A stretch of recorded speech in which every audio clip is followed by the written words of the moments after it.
فرش بچھاتے ہیں، بہت بڑا شامیانہ لگاتے ہیں اور بہت پورے حصے کو بھوکے نور بنا دیتے ہیں، تو یہ منظر دیکھ کر کچھ لوگ پریشان ہو جاتے ہیں، کچھ لوگ پریشان ہو جاتے ہیں کہ بھائی اتنے بڑے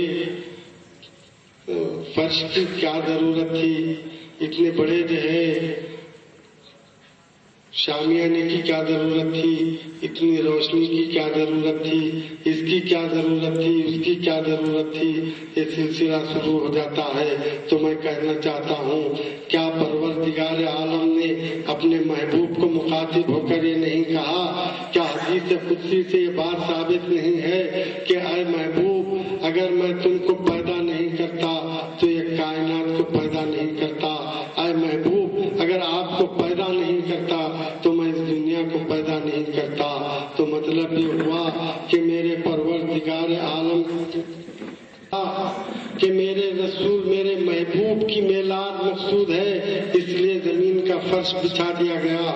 میرے محبوب کی میلاد مقصود تھی، آسمان کا شامیانہ لگا دیا گیا۔ میرے محبوب کی میلاد مقصود تھی، چاند و سورج کے چراغ جلا دیے گئے۔ میرے محبوب کی میلاد مقصود تھی، ساری کائنات کو روشن و منور کر دیا۔ میری ان لوگوں سے گزارش ہے جو اس قسم کے اعتراضات کرتے ہیں، تو یہ لوگ ایسی جو ہے زمین تلاش کر لیں، ایسا سورج اور چاند تلاش کر لیں کہ جہاں جو میلاد والا نہ ہو۔ حاضرین محترم، اختصار کے ساتھ ایک مختصر سی بات عرض کرنا چاہتا ہوں، چونکہ وقت کا تقاضا ہے اور ضروری ہے یہ بات کہنا۔ میلاد کا جب ذکر ہوتا ہے ایک کھٹک محسوس ہوتی ہے۔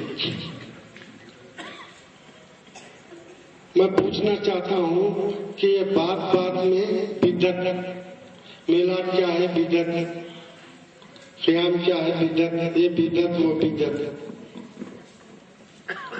تو میں نے سوچا کہ بہتر یہ ہوگا کہ ایسا کیوں نہ کیا جائے کہ بدعت کی لسٹ بنا دی جائے اور اس لسٹ کو کسی چوراہے پر یا کسی دروازے پر ٹانگ دی جائے، تاکہ لوگ جب بھی بدعت کو سمجھنا چاہیں گے دیکھ لیں گے کہ یہ بدعت ہے، آسانی کے لیے۔ تو حاضرین محترم، ہم بدعت کو شمار کریں گے کہ کون سی بدعتیں ہیں، تو بدعت اسی کو کہیں گے نا جو رسول کے زمانے میں نہ ہو، یہی ترجمہ کیا جاتا ہے۔ جو عام طور پر بدعت کا جو صحیح مطلب ہے میں آپ کو بتاؤں گا، مگر جو عام طور پر جو سیدھا اور سادہ ترجمہ کیا جاتا ہے وہ یہی ہے کہ جو رسول کے زمانے میں نہ ہو اور وہ اس زمانے میں ہو، وہ بدعت ہے۔ تو اس پیمانے کو لے کر آئیے ہم بدعتوں کو شمار کریں گے۔ دیکھیے، عہد رسول میں لوگوں نے کبھی بھی اس طرح سے بیٹھ کر ذکر رسول نہیں سنا جس طرح سے آپ بیٹھ کر سن رہے ہیں، اور نہ کسی سنانے والے نے سنایا۔ تو یہ بدعت ہے۔ بھائی جب بدعت ہے تو کہنا ہی پڑے گا کہ یہ بدعت ہے۔ اسی طرح عہد رسول میں اس طرح کے پختہ مکان نہیں تھے، اس طرح کے پختہ بلڈنگیں نہیں تھے، اور یہ الیکٹرک بھی نہیں تھی، یہ مائک بھی نہیں تھا۔ جس طرح سے جس لباس کو پہن کر ہم سنا رہے ہیں اور جس لباس کو پہن کر آپ سن رہے ہیں، یہ بھی بدعت ہے اور یہ بھی بدعت ہے۔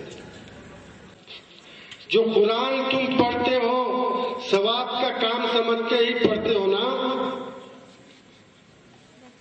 مگر اس قرآن پر جو زیر و زبر ہے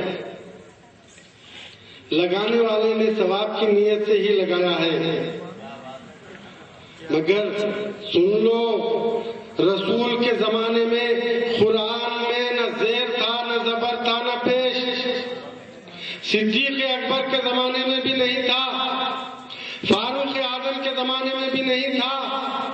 تقریباً 70-80 سال کے بعد حجاج ابن یوسف ثقفی کے زمانے میں قرآن پر زیر و زبر لگایا گیا۔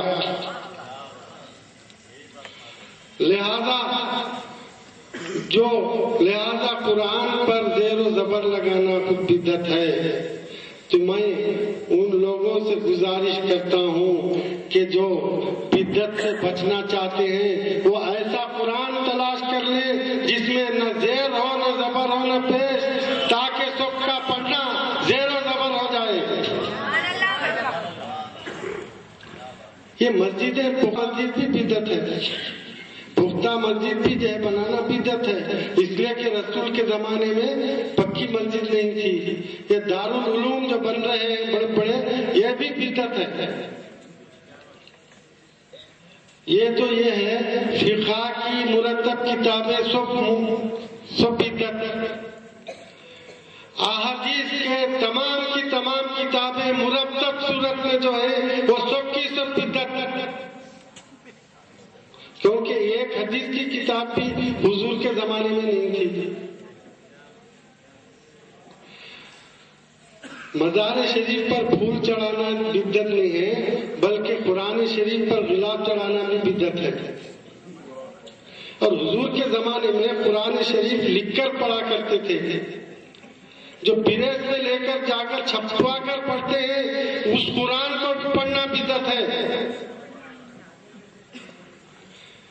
نماز میں تم نیت کرتے ہو نا، 4 رکعت نماز ظہر کی میں نیت کرتا ہوں، 4 رکعت نماز عصر کی نیت کرتا ہوں، یہ نیت کرنا بھی جو ہے بدعت ہے، اس لیے کہ رسول کے زمانے میں بھی نیت نہیں تھی۔ نیت نام تھا دل کے ارادے کا، ارادہ کرتے تھے اللہ اکبر، چاہے ظہر کا ٹائم ہو چاہے عصر کا ٹائم۔ اگر آپ، مسئلہ یہ ہے علماء کرام پیچھے بیٹھے ہوئے ہیں، اگر آپ نیت کر لیے 4 رکعت عصر کی میں نیت کرتا ہوں، حالانکہ وہ ظہر کا وقت تھا، تو لیکن آپ کی نماز جو ہے عصر کی نہیں ہوگی بلکہ ظہر کی نماز ہو جائے گی۔ تو اس طرح اگر ہم بدعتوں کو اگر شمار کریں گے تو ایک لائبریری بھر جائے گی۔ ہر بدعت ضلالت ہے، ہر بدعت بے راہ روی ہے۔ تو اس وقت میں ایمان والا کون ملے گا؟ تو معلوم یہ ہوا کہ آپ سمجھ نہیں سکے بدعت کے فلسفے کو۔ تو بدعت کے لفظ سے دھوکہ مت کھاؤ۔ کچھ اچھی بدعت ہوتی ہے اور کچھ بری بدعت ہوتی ہے۔ اچھائی اور برائی کو سمجھنے کی کوشش کرو۔ دیکھیے قرآن شریف پر زیر و زبر لگانا بدعت ضرور ہے مگر اچھی بدعت ہے۔ نماز میں نیت کرنا بدعت ضرور ہے لیکن اچھی بدعت ہے۔ مسجدیں پختہ بنانا بدعت ضرور ہے مگر اچھی بدعت ہے۔ اگر تم یہ کہو کہ ہر بدعت بری ہے تو اس وقت میرے رسول نے ہر فریبیوں